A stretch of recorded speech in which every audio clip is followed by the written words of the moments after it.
Good morning student. Previous class में हम लोगों ने एसिड रेन को पढ़ा था and today we discuss water pollution. Okay, first of all we know what is pollution. Pollution क्या होता है हम लोगों को पता है। Any undesirable changes which affect human and other species, है ना, उसको हम लोग क्या बोलते हैं, पोल्यूशन। कोई भी अफेक्ट करेगा, वो अफेक्ट कैसे करेगा, जब उसके बायोलॉजिकल, फिजिकल, केमिकल प्रॉपर्टीज में चेंजेज आएगा।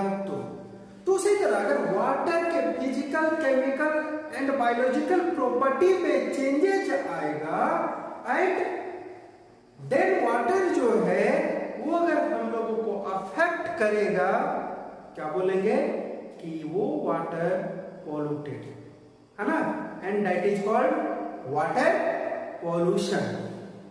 ओके, तो वाटर पोल्यूशन क्या है? It is the degradation of quality of water due to addition of substance, है ना।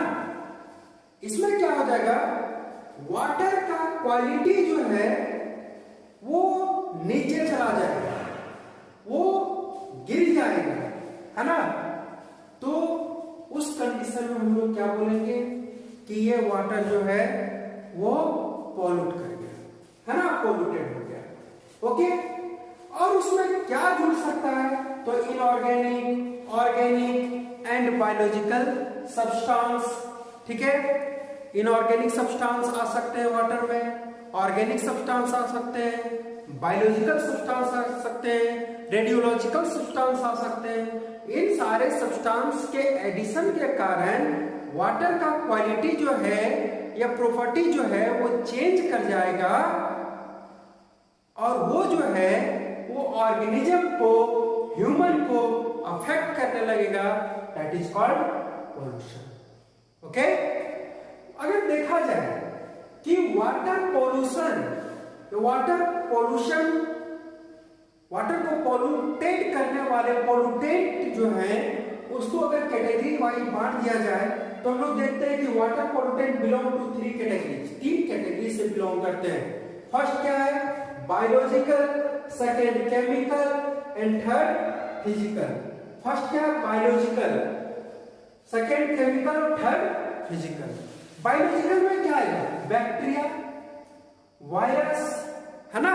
बैक्टीरिया, वायरस अगर पानी में आ जाए तो पानी क्या होता है, हमारे लिए यूजफुल नहीं होता है, खतरनाक हो जाता है, पानी पॉल्यूटेड हो गया। दूसरा chemical, DDT and organic waste, है ना। केमिकल सब्सटेंस में क्या आ जाएगा, डीडीटी और ऑर्गेनिक वेस्ट। अगर ये आकर के पानी में ऐड हो जाए तो क्या होगा कि वाटर जो है वो पॉल्यूटेड हो जाएगा, फिर वो हम लोगों के यूज के लायक नहीं रहेगा। और फिजिकल में आएगा ऑयल स्पिल।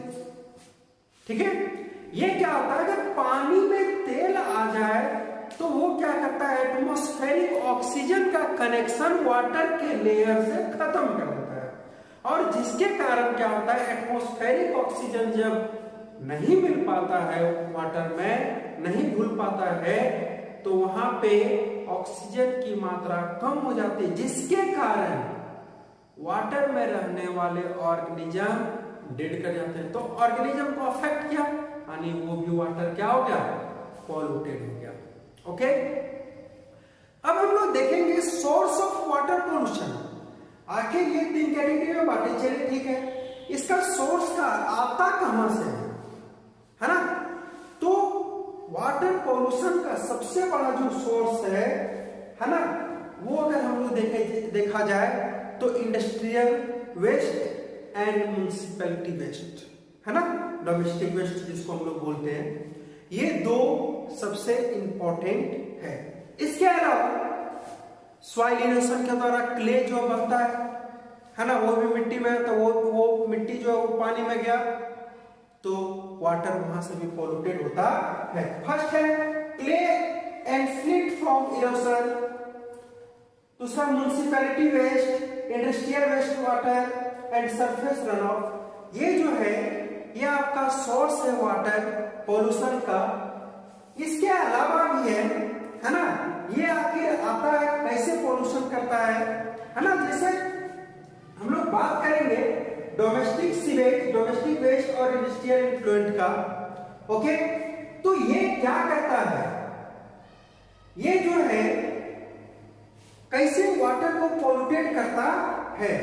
तो हम लोग बोलते हैं everything, okay, everything that passes into sewage from residential area, ठीक है, that is called municipality waste, ठीक है। म्युनिसिपैलिटी वेस्ट अगर पूछा जाए व्हाट इज म्युनिसिपैलिटी वेस्ट या डोमेस्टिक वेस्ट, तो एवरीथिंग म्युनिसिपैलिटी वेस्ट या डोमेस्टिक वेस्ट जो है कंसिस्ट क्या हुआ है, everything which is passes through the residential area, all things are called municipality waste या डोमेस्टिक वेस्ट, है ना। जैसे क्या हो सकता है उसमें, ह्यूमन स्केटर भी हो सकता है, फूड भी हो सकता है एंड डिटर्जेंट, ठीक है, etc।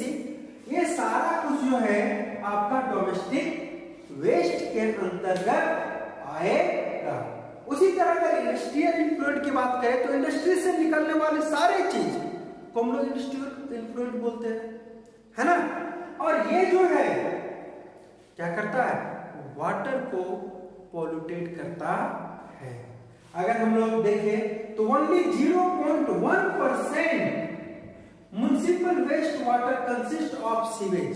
अगर हम लोग देखें तो 0.1%, मात्र 0.1% जो है वो म्युनिसिपैलिटी वेस्ट रहता है, जिसमें आपको मिलेगा कागज, रद्दी, कूड़ा करकट, है ना, फूड, और बाकी जो आपका क्या आता है वाटर, ठीक है।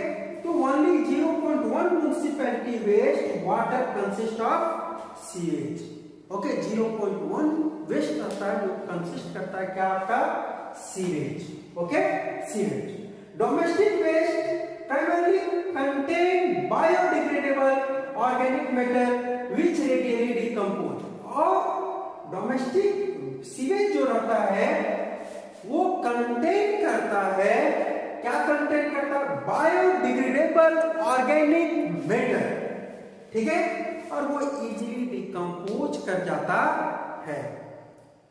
अब ऑर्गेनिक डिकम्पोजिशन के लिए, ऑर्गेनिक सब्सटेंस के डिकम्पोजिशन के लिए हम लोग पढ़ चुके हैं, क्या पढ़े हैं, ऑर्गेनिक सब्सटेंस के डिकम्पोजिशन। डिकम्पोजिशन का काम कौन कर रहा है, डिकम्पोजर, ठीक है। और डिकम्पोज करने के लिए क्या चाहिए, डिकम्पोजर के ग्रुप में डिकम्पोज करने के लिए कौन आएगा, बैक्टीरिया आएगा, ठीक है। Some bacteria multiply and consume organic matter. वो क्या करता है, बैक्टीरिया अपने आप को मल्टीप्लाई करवाता है और कंज्यूम करता है ऑर्गेनिक मैटर को, ओके। अब देखिए बैक्टीरिया जब ऑर्गेनिक मैटर को डिकम्पोज करेगा तो उसको जरूरत पड़ेगा ऑक्सीजन, ठीक है। तब वहां पे जो है डिकम्पोज, बिना ऑक्सीजन के प्रेजेंस में डिकम्पोज होगा ही नहीं, ऑक्सीजन चाहिए डिकम्पोजिशन के लिए।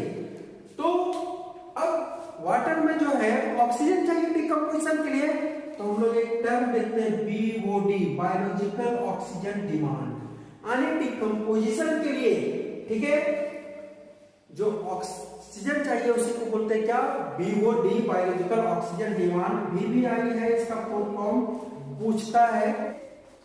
तो क्या है, degree of impurity of water due to organic matter is measured in term BOD, ठीक है। Degree of impurity of water due to organic matter is measured in term BOD। इसको मेजर करते हैं हम लोग किससे, BOD से, है ना।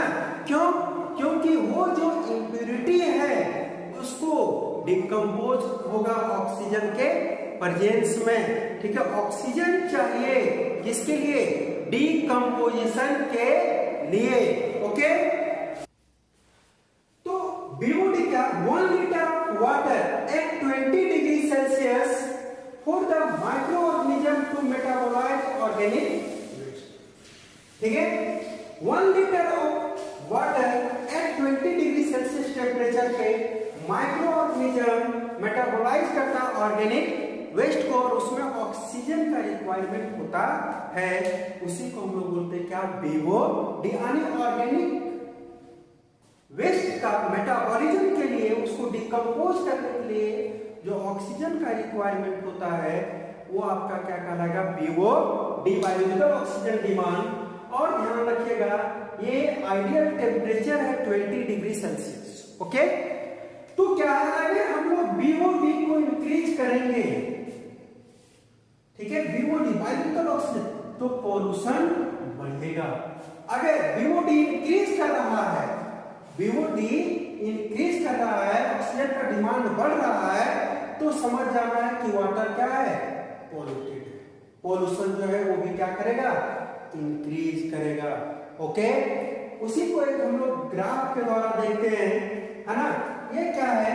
ये हम लोग लिए, इसमें हम लोग 2 कलर से दिखाए, रेड एंड ग्रीन। तो हम लोग क्या देखें कि ये कोई पाउंड है, और जैसे हम लोग सीवेज को डिस्चार्ज करने लगे, है ना, डिस्चार्ज करने लगे, तो क्या हुआ हमारा कि देख रहे हैं कि ये जो है रेड कलर से, ये क्या डिजॉल्व ऑक्सीजन जो है, सॉरी ये जो है बीओडी जो है, सॉरी ग्रीन कलर से जो है बीओडी जो है वो क्या हुआ? बढ़ने लगा।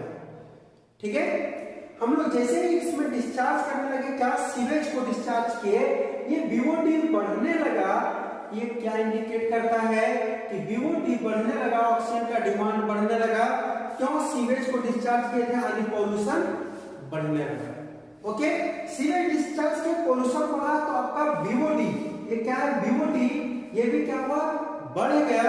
आने की ये जो है वो क्या हुआ? ऑक्सीजन का डिमांड बढ़ा, पॉल्यूशन बढ़ा। बट उसी तरह कल में हम लोग क्या देखते हैं? डिजॉल्व ऑक्सीजन जो है वो कम हो गया। ठीक है, और जब ये बढ़ेगा तो क्या होता है? Disappear of clean H2O। ठीक है, जब सीवेज को डालेंगे तो डिसअपियर हो जाएगा क्लीन वाटर, और बीओडी का डिमांड बढ़ेगा, यानी पॉल्यूशन बढ़ गया।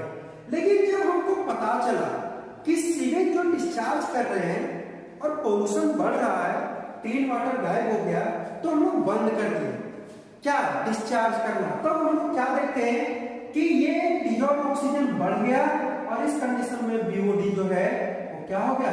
घट गया। कब? जब हम लोग डिस्चार्ज ने किसको? सीवेज को। तब और फिर क्या होता है? रिपेयरेंस ऑफ H2O, फिर वाटर जो है वो आ जाएगा, क्लीन वाटर आ जाएगा। ओके, तो ये जो है ग्राफ के द्वारा आप लोग समझेंगे। एक बार और देखिए, जैसे सीवेज को डिस्चार्ज किए, सीवेज को डिस्चार्ज करने लगे किसी पाउंड में, तो बीओडी का डिमांड जो है, ऑक्सीजन का डिमांड बढ़ा, ज्यादा बढ़ गया, तो क्या हो गया? Disappear of clean water.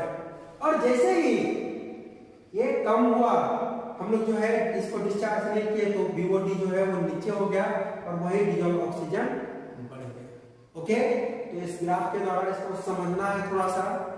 ठीक है, इसी तरह जिस तरह आपका बीओडी, उसी तरह सीओडी भी होता है, जिसको हम लोग बोलते हैं केमिकल ऑक्सीजन डिमांड। ओके, और ये क्या? It is the amount of O2 require oxidise all the reducing substance present in water. जो भी रिड्यूसिंग सब्सटेंस है वाटर में, है ना, तो उसको जो है डिकम्पोज करने के लिए, खत्म करने के लिए जो ऑक्सीजन की आवश्यकता होगी, that is called COD, chemical oxygen demand. Okay, एक चीज और ध्यान दीजिएगा, ऑक्सीजन वाटर के लिए जरूरी है, वो बढ़ रहा है, यानी पॉल्यूशन वाटर में बढ़ रहा है। फिर भी एक उसका एवरेज होता है। क्या एवरेज है? डिजॉल्व ऑक्सीजन कितना होना चाहिए? बिलो अगर 8 होना चाहिए, ये एवरेज माना जाता है। अगर इससे नीचे 8 mg पर लीटर से नीचे आ गया, ठीक है, तो समझ लीजिएगा कि वो वाटर क्या हो गया, पॉल्यूटेड, है ना, वो वाटर क्या हो गया, पॉल्यूटेड हो गया। तो हम लोग ऑक्सीजन की तरह देखें, और एक और वाटर पॉल्यूटेंट है ना, जिसको हम लोग बोलते हैं एल्गल ब्लूम। क्या बोलते हैं, एल्गल ब्लूम, एल्गल ब्लूम, ठीक है। ये क्या, presence of large amount of nutrient in water and excessive growth of planktonic algae called algal bloom, या free floating algae called algal bloom, ठीक है। ये आप लोग देखे होंगे तालाब में एकदम पूरा फैल जाता है ना, पूरा तालाब आपको जो है वो ग्रीन ग्रीन दिखेगा, that is called algal Bloom. और वो एल्गल ब्लूम क्या करता है, अब देखिए, मान लीजिए ये तालाब है, यहाँ सन है, ठीक है, अब ये सनलाइट आ रहा है, तो पूरा इसमें जब एल्गल ब्लूम फैला हुआ है, एल्गल ब्लूम जो है लगा हुआ है, तो हम लोग एल्गल ब्लूम है, पूरा एल्गल ब्लूम है, तो क्या होगा, जो सनलाइट आएगा वो सारे सनलाइट को एब्जॉर्ब कर लेगा एल्गल ब्लूम।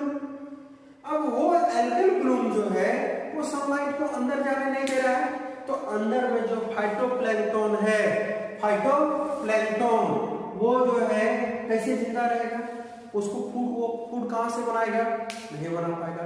और फाइटोप्लैंक्टन को खाने वाला कौन है, जूप्लैंक्टन, उसको फूड मिलेगा तो नहीं मिलेगा।